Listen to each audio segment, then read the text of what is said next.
tell her, you're brown, you don't belong here. And that was an experience that she had. So, and she's 5. So, when I think about those things, being in leadership, particularly on the end, I watched the entire debate, and I cried then at home, and I cried today, and I stood up for you, because it was definitely something that needed to be said, because it is going on. In Maryland and Washington, D.C., not so much. I didn't grow up with that type of barrier. There's so much diversity, you don't really feel it. So when I moved to South Carolina, and I went to an all-girls college, and I was one of the few African Americans at that school, and it kind of follows you, but at the end of it, I'm just as normal as anybody else and just as crazy as anybody else. And, we all have our differences. But like I teach the children in the classroom, regardless of skin color, we all bleed red. We're all the same. And we all deserve respect. So once again, just what are some of the things, especially not being from here, that could bridge that gap? Thank you for what you do, and thank you for those remarks.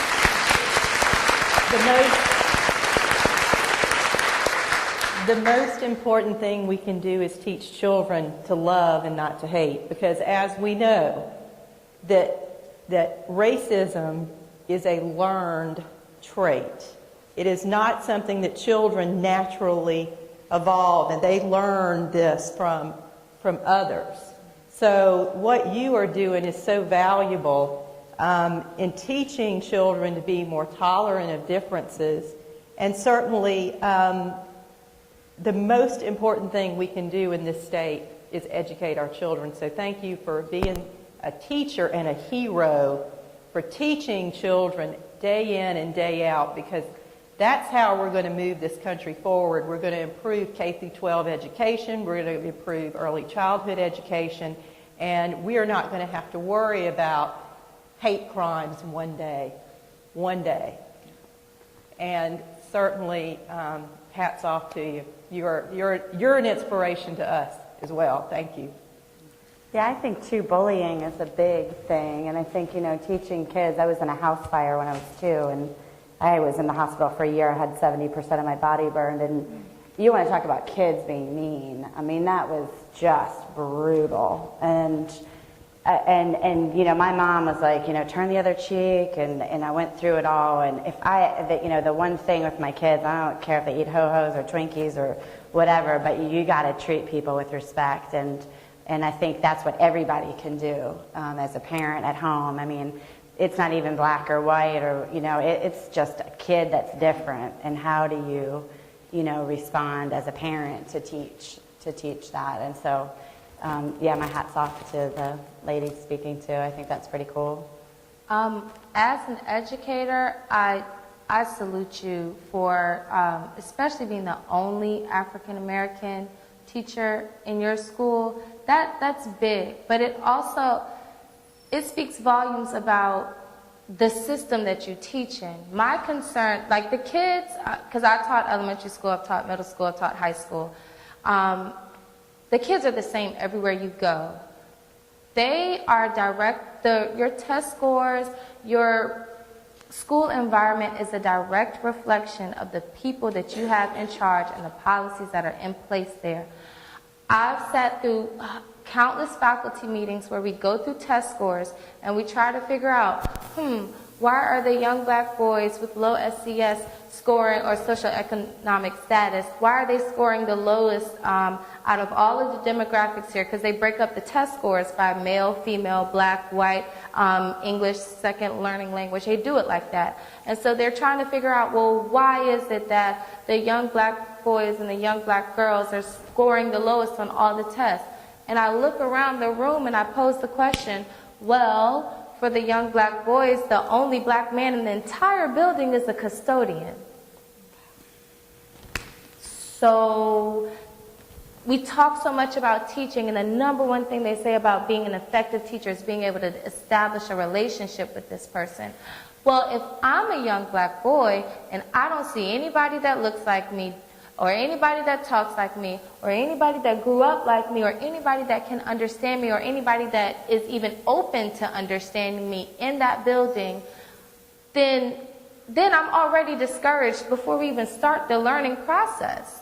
And so as an educator, I think what we need to do is I would rock the boat. I've only had three or 4 years teaching as well in a public school, but I would rock that boat and really address that issue, because it's, you know, it was statewide in Virginia, but I'm pretty sure it's, you know, in all of the states.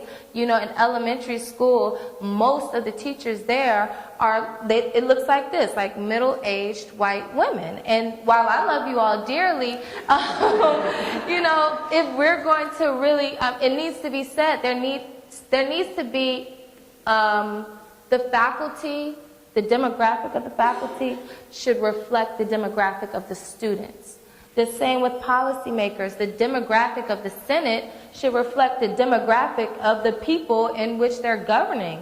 And I just think that if we're really going to address the issues in corporate America and in education and in politics, that we really have to address why is it so hard. Like, how are you guys going to establish a relationship with people who look like us if there are no people who look like us in your everyday lives? And so I really think that that's what needs to be addressed. And I say rock the boat. Call me if you need help rocking the boat, because I'm all for it. We have time for one more question here. Thank you so much. I'll try to make it quick, but let me just second that. Yeah, we got to rock the boat in a big way. What's touching me is not so much, I don't really have questions. I want to say thank you to all of you, all four of you, and everybody else who's doing something every day to make a difference. What touches me is being in a women's organization and hearing, I guess it's the reminder that, you know, who are the people in our culture who are willing to feel their emotions? And so much respect for showing emotion on the floor. And look what that did. So I just want to remind everyone that there are real good reasons to be very, very angry and very, very sad right now.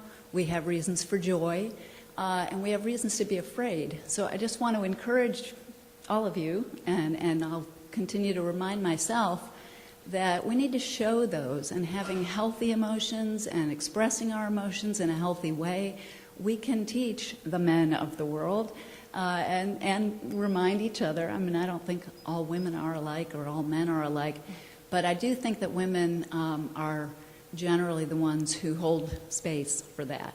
And so I admire you all getting out there and getting mad and expressing all the other emotions, and yes, leadership, yes, rock the boat.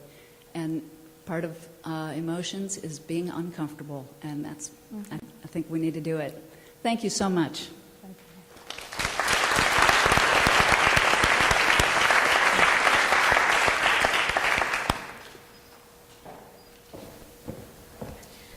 I want to thank all of our panelists for being with us tonight, and for Nicole for moderating, and all of you for attending tonight. I hope this gave you the courage to go out and be the change you wish to see in the world, as Gandhi once said. These are all women who had the courage to take a stand, and their stand created a multiplier effect, which is a positive thing, and I can't wait to see what we as the Junior League can do. And so what's next for us? Your Junior League of Charleston leaders are working with junior leagues throughout the state of South Carolina, in Greenville, Columbia, Spartanburg, and Anderson County, to have a summer training on diversity and inclusion. And throughout the year, you'll be getting more information on that so that you can participate. And so we can have more inclusion and unity and diversity in our organizations, in our workplace, and in our communities, so that hate won't win, right, Alana? And I think that looking at Alana, and I'm going to pick on Alana for a second, because she said something that really touched me, and that I won't remember your grandfather for the shooting. I'll remember him because of you, because you are an inspiration, and you are his legacy. So congratulations to you. And to Jenny Horn, thank you so much for all that you're doing for us and representing the Low Country, and for Dorsey, who is a mom like me, and We were talking the other day. She's like, I'm just a white woman that drives a Volvo and has kids, and people aren't going to look at me for diversity. And I was like, that's exactly why you need to be here, because you care.